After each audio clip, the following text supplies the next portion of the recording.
I never imagined the day would come when my own son would look me in the eyes, jaw tight, voice cold, and say, "Mom, you need to leave today."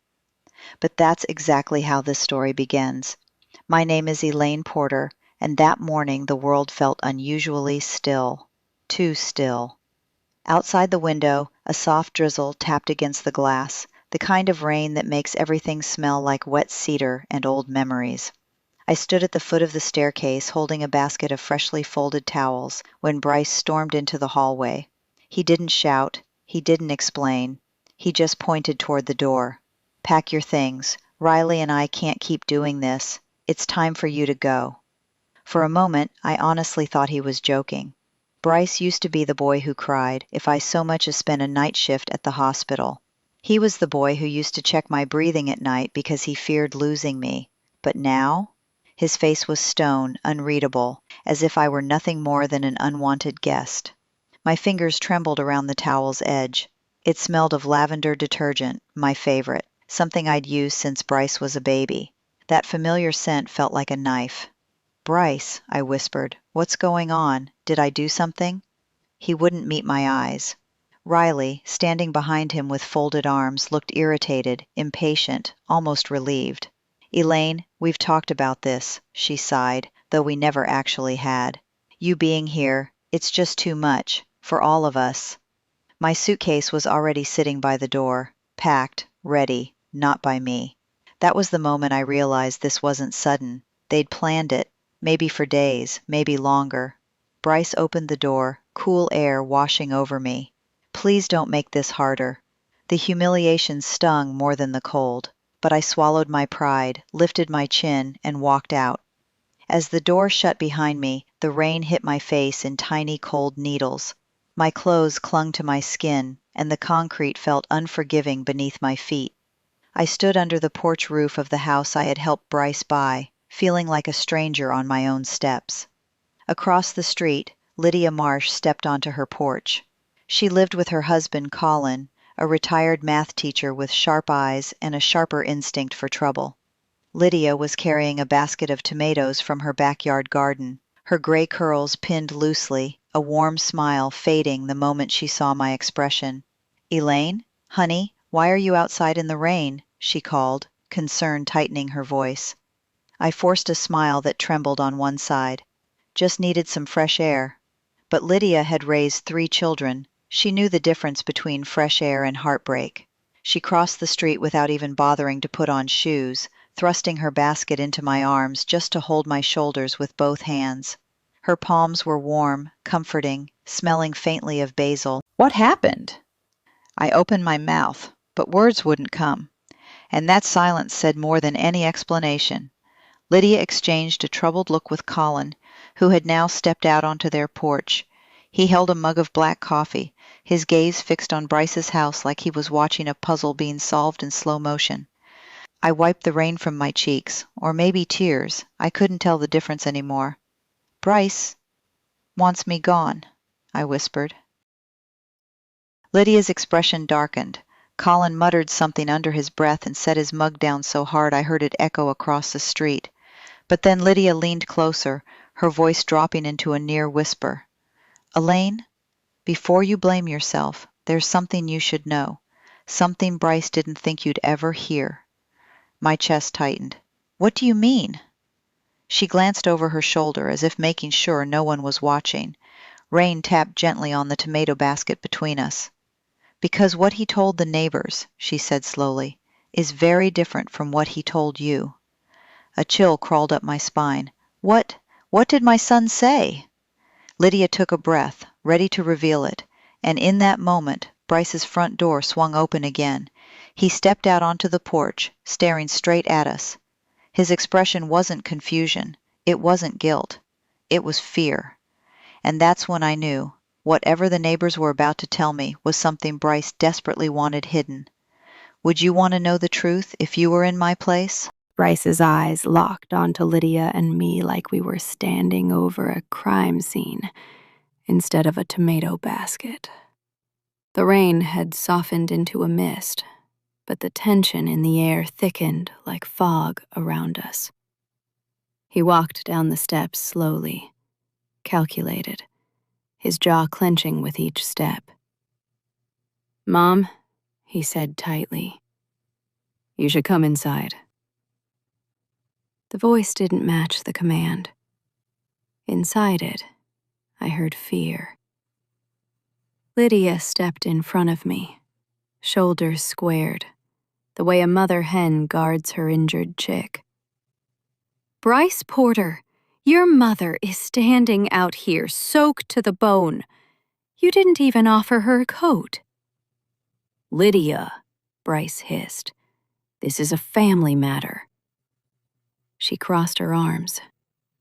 "Well, Bryce, you made it a neighborhood matter when you started telling people things that clearly aren't true." My breath caught. There it was again. That's something everyone seemed to know except me. Bryce's head snapped toward me. "Mom, please, don't listen to this." But his panic only made me listen harder. I stepped forward, voice shaky but steady enough. "Bryce, what did you tell the neighbors?" For a moment, I saw the little boy he used to be, eyes darting, searching for an escape, afraid to disappoint me.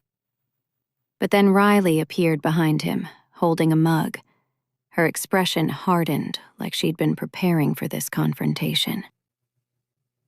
"She's confused," Riley said quickly. "Elaine's memory isn't what it used to be. We've been dealing with things." My stomach dropped. That was a lie. A bold one. And suddenly I understood why the neighbors had been watching me with worried eyes these past few weeks. Lydia turned to me, her face softening. "Elaine, honey, Bryce has been telling people you've been wandering the neighborhood, forgetting where you live, that you left the stove on twice, that you fainted alone in the backyard." I felt the world tilt. "I never fainted," I whispered. "I never forgot anything." Colin stepped closer, voice calm but firm. "We know. We never believed it. Not for a second." I stared at Bryce, rain sliding down my forehead like cold sweat. "Why would you say that? Why would you lie?" Bryce glanced back at Riley, then at me. "Because you need help, Mom, and we're trying to manage it. You don't understand how hard this is for us." Us? When had I become a burden, a chore on someone's to-do list? I felt something inside me crack, not break, but shift, like a door long kept closed was about to open. Lydia touched my arm. "Elaine, there's more he told the neighbors. Much more." Bryce's face drained of color. "Don't." But her eyes held a truth she could no longer keep. "Your son," she said quietly, "told several people he was planning to move you into an assisted living facility. And not a good one, Elaine. A place known for overcrowding and neglect." My knees weakened and Colin reached out to steady me. The rain had stopped, but inside me, something had started to storm. "Without talking to me?" I whispered. "Without even asking?" Riley stepped down the last stair, setting her mug aside. "We were going to tell you when the time was right. You've been slipping." "I have not," I snapped, louder than I intended. "My doctor told me last month I'm perfectly fine." And that's when I saw it. A flicker of alarm in Bryce's eyes. Not irritation, not frustration, but fear. Lydia noticed it too. Her gaze sharpened. "Elaine, did you ever actually see those test results?" A chill traced down my spine. I opened my mouth, but I couldn't answer, because I realized something horrifying. Number. I had never seen them. Bryce had gone to the appointment for me. He had insisted on picking up the results because the clinic was too crowded. My heart pounded. What had he been hiding? What had he changed? I pulled my phone from my wet coat pocket. My hands shook as I opened the doctor's contact. "Elaine, don't," Bryce said, voice cracking, but I pressed call anyway. The phone rang once, twice.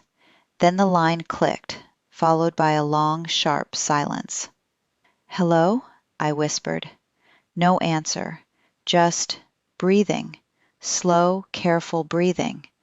"Dr. Hale?" I asked louder. "Can you hear me?" Still nothing. And then the call disconnected. Not by me, not by the doctor. It felt intentional, deliberate. I lowered the phone, my heart pounding against my ribs. Someone didn't want me talking to my doctor. And deep down, I feared I already knew who. I barely slept that night.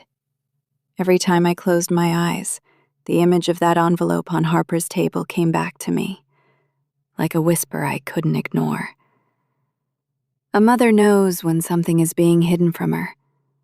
It wasn't just the envelope. It was Harper's face when he saw me holding it. Shock first, then panic. The kind of panic people feel only when they've been caught doing something they shouldn't. By sunrise, the house was quiet. Harper and Lila were still asleep, and I found myself standing by the small window in the guest room, my temporary room, as they called it. The fog outside hung low over the sleepy neighborhood, covering everything in a soft gray veil. The silence almost forced me to think, and thinking hurt, because every memory, every birthday I'd baked cakes for, every scraped knee I'd cleaned, every night I stayed awake when Harper had a fever, came crashing back with a painful question. How did we end up here? But questions were useless without answers, and I was tired of being kept in the dark. Around mid-morning, I walked outside under the pretense of taking a little stroll. Truth was, I needed to talk to someone I trusted, someone who had no reason to lie to me. My steps led me straight to Mrs. Alden, the neighbor who'd whispered to me the night before. She was tending to her rose bushes, trimming them with the kind of focus only worry can create. When she saw me, she set her scissors down and wiped her hands on her apron. "May," she said softly, "I didn't sleep all night. Something is terribly wrong, isn't it?" I nodded. "Please, just tell me what you know." She looked around, as if the air itself might be listening, then lowered her voice. "I've seen your son talking to strangers, men in suits. They come late. They never stay long. And the day before you arrived, one of them left that envelope." A cold wave swept through my chest. "Do you know who they were?" "That's the strange part. No one from around here." And Harper looked frightened of them. For a moment, I couldn't breathe. Frightened? Of what? "I don't know," she whispered.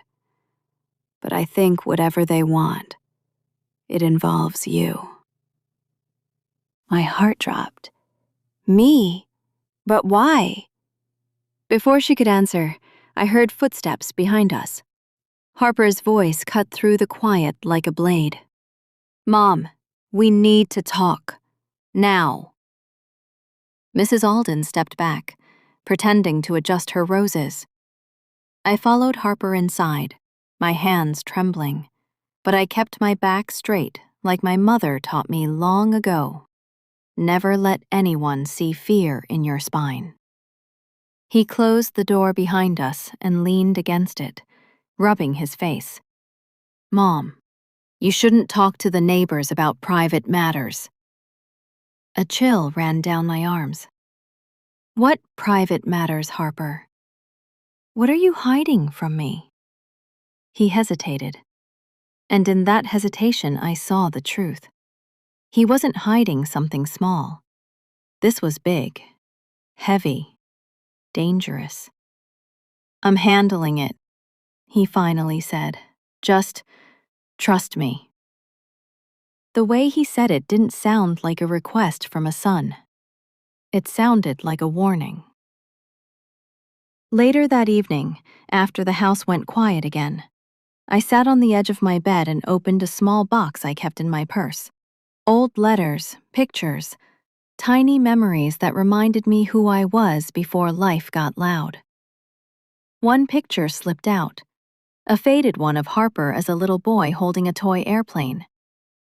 He'd been such a bright child, full of wonder, full of dreams. When did he grow into a man who kept secrets from his own mother? I needed clarity, answers, and if Harper wouldn't give them to me, I'd have to find them myself. A thought struck me then, almost too obvious to ignore. If those men had given him something, maybe the house itself held clues, something left behind, something he forgot to hide. So after everyone was asleep, I stepped out into the hallway. Every floorboard groaned like it was warning me to turn back, but I kept moving. I searched the living room first, then the study, then the small storage closet near the kitchen. Nothing. Then I reached Harper's office. The door was slightly open. A thin line of light peeked out as if inviting me in. I pushed it open gently and froze. Because inside, on the desk, glowing faintly from the lamp, was something that made my breath stop mid-chest. A document with my name on it, and under it, a second envelope. One I had never seen before. And this one was already opened. And when I reached for the envelope, I realized the person I trusted most had been tracking my every move. The moment my eyes landed on that document with my name on it, something inside me tightened. It wasn't just a form or a letter. It looked official, government official. The kind of paper people don't leave lying around unless they're drowning in worry or hiding something too big to control.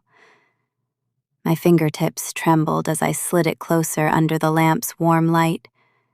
At the top, in printed letters, I saw Federal Debt Recovery Notice. And below that, my full name. Not Harper's, not Leela's, mine. For a second, I wondered if my eyes were failing me. I hadn't taken a loan. I hadn't owed anyone anything in decades, except maybe kindness and a few apologies life never gave me time to deliver. But money? No. I lived too simply for that. I sat down slowly, feeling the weight of the paper settle like a stone in my hands. Then I opened the second envelope. Inside was a photocopy of a signature. My signature. Or at least a very good imitation of it. It was on another document, an agreement for a large personal loan taken out 3 years ago. My throat tightened. The interest alone could drown a person. I stared at the signature, my own name twisted into something unfamiliar. The slant was off. The pressure was wrong. Whoever forged it didn't know that I write my M's with a tiny hook at the beginning. This one had none. Someone had pretended to be me. Someone had used my identity. And someone had done it long before I ever moved in with Harper. The air in the room shifted. My heartbeat was loud enough to hear. Something inside me whispered a truth I didn't want to believe, but it kept rising anyway. I wasn't the burden. I was the shield. I stood up, pacing the small office, my mind racing faster than my steps. Every cold interaction from Harper these past weeks suddenly made sense. His tension, his silence, his fear of the men in suits. He hadn't thrown me out because he didn't love me. He'd pushed me away because he thought getting rid of me meant getting rid of the debt attached to my name. But he didn't know the worst part. The debt wasn't mine at all. I sat back down, breathing deeply, trying to sort memory from panic. My thoughts drifted back 3 years. Who had access to my documents, my ID, my mail? And then I remembered something so small that I had brushed it off the moment it happened. One afternoon, Harper's old friend Mason Keller had visited my house while Harper was helping me move some things from the attic. Mason had always been charming, always too friendly, always with a quick hand to help and a quicker hand to pocket things he thought no one saw him take. I never fully trusted him, but Harper insisted he'd changed. That day, Mason had offered to sort my paperwork while Harper took boxes to the car. I remembered walking back inside and seeing my ID folder slightly open on the table. Mason had smiled too quickly that day, too broadly. But the detail that struck me hardest was this. Mason disappeared from Harper's life shortly after. Just gone. Did Harper know? Did Harper think I had taken the loan? Was he trying to protect me or save himself? I didn't have answers yet, but I knew I needed them. I walked toward the door quietly, planning to return to my room before Harper noticed I was gone, but as I reached for the handle, I heard footsteps behind me. Harper's voice, low and tired, filled the doorway. "Mom, why are you in my office?" I turned slowly. His eyes weren't angry. They were broken, frightened, like a man standing in a collapsing world, unsure which wall would fall next. "I know," I whispered, "about the documents, about the debt, about the forgery." He froze, his face drained of color. "Mom, please, it's not what you think." I moved closer. "Then tell me the truth, all of it." He swallowed hard, his hands shaking. "I tried to fix it. I tried for years, but it wasn't you who took the loan." His voice cracked, and then he said the one name I had prayed I'd never hear again. It was Mason. My breath caught, but before I could respond, a sound echoed from the front porch. 3 firm knocks, sharp enough to slice the air. Harper's eyes went wide with dread, and when he opened the door, the man standing there spoke a name I thought was long gone. The 3 knocks echoed through the house like they carried judgment inside them. Harper and I exchanged a look, his filled with dread, mine filled with a kind of steadiness that grows only after a lifetime of being tested. I stepped back as he slowly opened the door, and the cold night breeze slipped into the hallway. A tall man stood there, holding a small clipboard and wearing a navy jacket with a silver badge. His expression wasn't hostile, but it wasn't gentle either. He looked like someone who'd come for truth, no matter how deeply it was buried. He glanced at Harper, then at me, and spoke calmly. "We're looking for information regarding a man named Mason Keller." My heart sank. The name echoed through the doorway like a ghost stepping into the house. Harper stiffened. "Why are you here? He hasn't been around in years." The agent stepped inside when Harper moved aside. "We know. That's why we need answers. We believe he's involved in a larger identity theft operation, one that includes forged documents taken from individuals he once knew personally." His eyes landed on me, softening for a moment.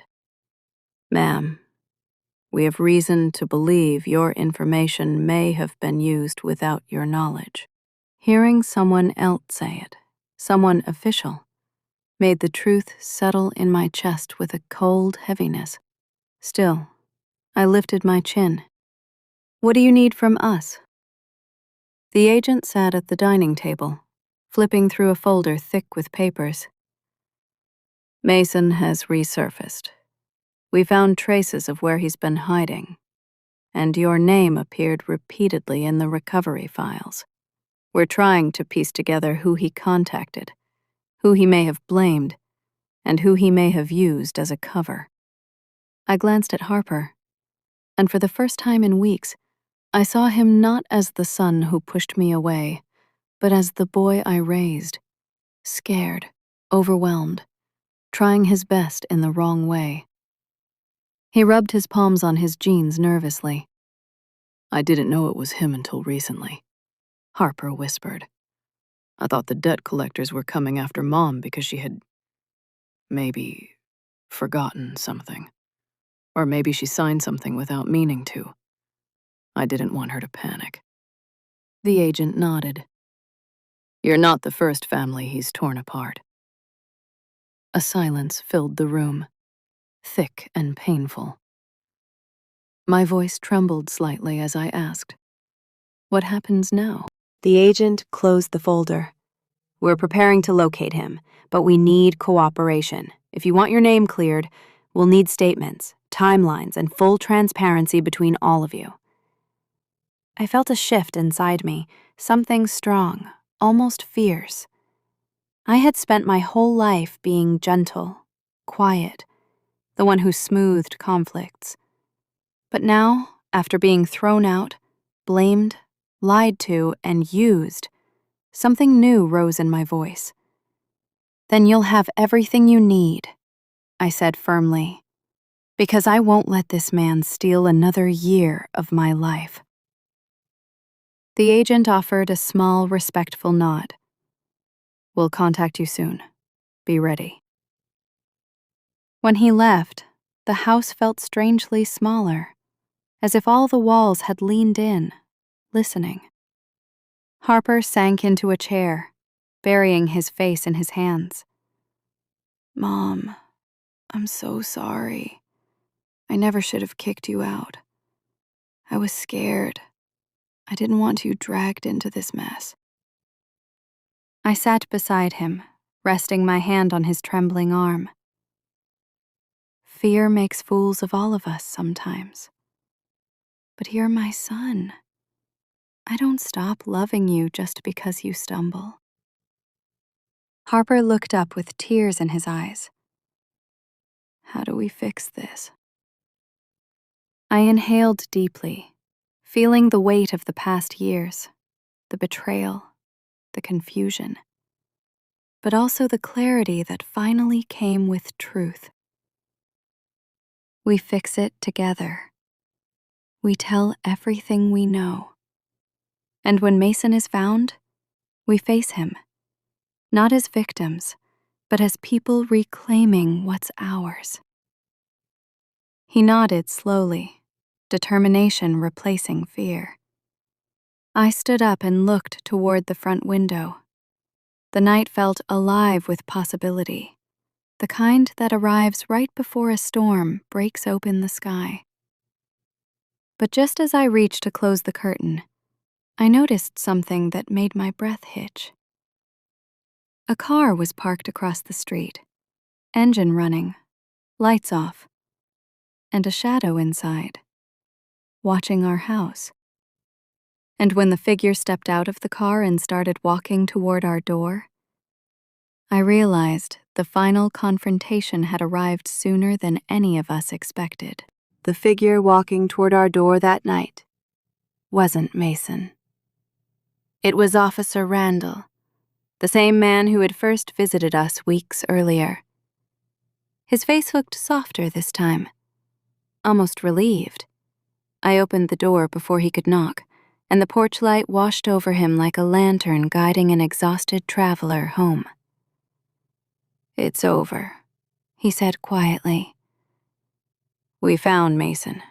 He's in custody, and your name has been fully cleared." My breath left me in a shaky sigh, not of fear, but of release. The kind of release a person feels after holding their heart too tightly for too long. Harper stepped beside me, shoulders lowering as if 100 invisible weights finally slid off. Randall offered a final nod, handed me a folded paper, an official confirmation. and walked away into the quiet night. When the taillights disappeared, Harper closed the door gently, not with the frustration he used to show, but with the carefulness of a man who had learned how fragile trust can be. The next morning, sunlight poured into the kitchen like it had been waiting for permission to enter again. I opened every window, letting the cool breeze fill the house with the smell of fresh spring air and distant lilacs. For the first time in months, I felt the rooms breathe with me. At the center of the table sat a small vase. Inside it, Harper had placed fresh flowers, soft pink peonies, my favorite. He didn't say much when I saw them. He didn't need to. Sometimes love doesn't arrive with grand speeches, only with quiet gestures that put broken pieces back where they belong. Over our tea, Harper finally spoke. "Mom, I hope one day you can forgive me. I was so wrapped in panic that I forgot how to be your son." I reached across the table and held his hand. Forgiveness isn't a door you force open. It's a window you eventually let light through. And today, the light feels warm again. He looked down, nodding slowly, his thumb brushing over the back of my hand like he was memorizing the feeling of having me there. Not as a burden, not as a responsibility, but as his mother. Later that afternoon, we drove to my old house, his house, together. I expected to feel bitterness when we pulled into the driveway, but instead I felt stillness, the kind of stillness that comes after surviving a storm. Everything looked the same, the mailbox leaning slightly, the porch swing creaking in the breeze, but everything felt different, because I wasn't stepping into it alone. Inside, Harper had already restored the spaces he once avoided. The dusty hallway was swept, the living room curtains washed, and my framed photographs were placed back exactly where they belonged. Not one was crooked. Not one was missing. "Mom," he said hesitantly, "I want you to stay here with me again, but on your terms. You can come and go as you please. This home, it should always be yours." Tears stung the corners of my eyes, but not from sadness, from grace, from knowing that even the deepest wounds can heal when truth enters the room and sits down beside love. We spent the evening cleaning, talking and piecing back parts of our life that had cracked under pressure. With each restored object, each shared memory, each gentle laugh, I felt something inside me settle. Later, as the sun dipped behind the rooftops, I opened the front window. The sky glowed with soft orange light, and for a moment it looked like the world itself was exhaling. A symbol, perhaps, that the worst had passed. Harper joined me, leaning quietly against the frame. "Mom," he murmured, "thank you for not giving up on me." I rested my hand on his arm. That's what mothers do. We hold on even when our hands shake. The evening breeze carried our silence gently, and for the first time in a long time, the future felt peaceful, like a path I could walk without fear, without doubt, without shadows following behind me. What would you have done in her place? Share your thoughts below. Like, subscribe, and hit the bell for more emotional stories. See you in the next chapter of Life and Mystery.